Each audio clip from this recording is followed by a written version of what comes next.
President Trump endorses Lacy Johnson, a Republican candidate running to unseat Congressman Ilhan Omar in Minnesota's 5th District. Here's One America's Emily Finn. We are now joined with Lacy Johnson, a Republican congressional candidate vying to unseat Representative Ilhan Omar in Minnesota's 5th District. Hello, Mr. Johnson. Thank you so much for taking some time to speak with me today. Glad to do it, Emily. Thanks. So earlier this week, President Trump endorsed your campaign on Twitter, saying you, quote, truly deserve to win. Now, with the president's support, you said a massive number of patriotic Americans from around the country reached out to your campaign.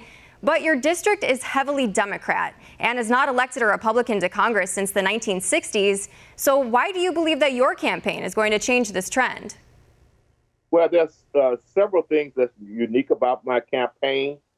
First and foremost, we've never had a congressperson before that has caused so much embarrassment to our district, to our state, to our country.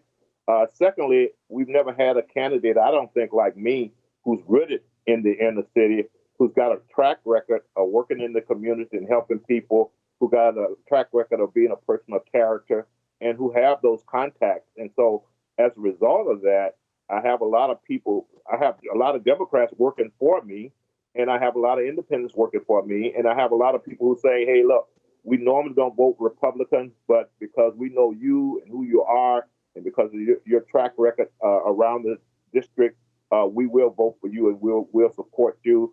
I have a lot of young people out there. I just got a lot of excited people supporting me, and I think I have a great message also. And so we got volunteers. And so with all those things coming together, I think I have a good chance of winning. Now, let's face it, as I tell everybody, it's like climbing a political Mount Everest, so I don't kid myself about that. But I think if we can get our message out and people get to know me, we're going to swing some people. Of course, there are some people I tell them, you could put one of the Three Stooges on the ballot with the D behind their name, and I wouldn't stand a chance. But we think that there are reasonable people out there who will listen to my message and support me. Absolutely. And you know, Mr. Johnson, you were quoted in the Star Tribune as saying, if you put an R in front of anyone's name in this district, it's tough. I could be running against Popeye, and if Popeye had a D behind his name, I'm in trouble. Well, luckily, you're not running to unseat Popeye, and you don't have to start eating some more spinach before August 11th, but you are running against Ilhan Omar. So recently, you have criticized her handling of the coronavirus pandemic, specifically her reluctance to begin reopening the economy. So how do you believe that states should approach getting back to normal from an economic perspective? Well, I think two things should be priority. First of all, the health and safety of our citizens. The second thing we should take into consideration is just the science. We got science out there, and we got actual data. And the actual data, as long as we follow the science and the actual data, and I hear governors in Florida and Georgia are doing those type of things, we need to get people back to work.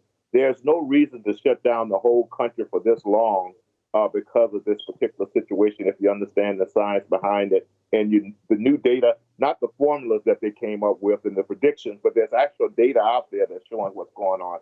So between those three things, and let's face it, I got people in my district saying they can't pay their mortgages, they can't pay their bills, they're worried about putting food on the table. So we need to strike a better balance. And so I'm in favor of just going out right now and as fast as we can, get things back in order and protect those people who are in those high-risk categories and make sure we always take those into consideration. But Americans like to work, and we need to feed our families and put food on the table and things like that, and we should think of those people. Mr. Johnson, it's been a pleasure speaking with you today. Thanks for sharing some laughs with me. Thanks for your time today, sir. Thank you very much. Want to see more videos like this? Click on the link below and subscribe to One America News on YouTube, and call your cable provider and kindly demand that One America News is added to your lineup. Call and subscribe today.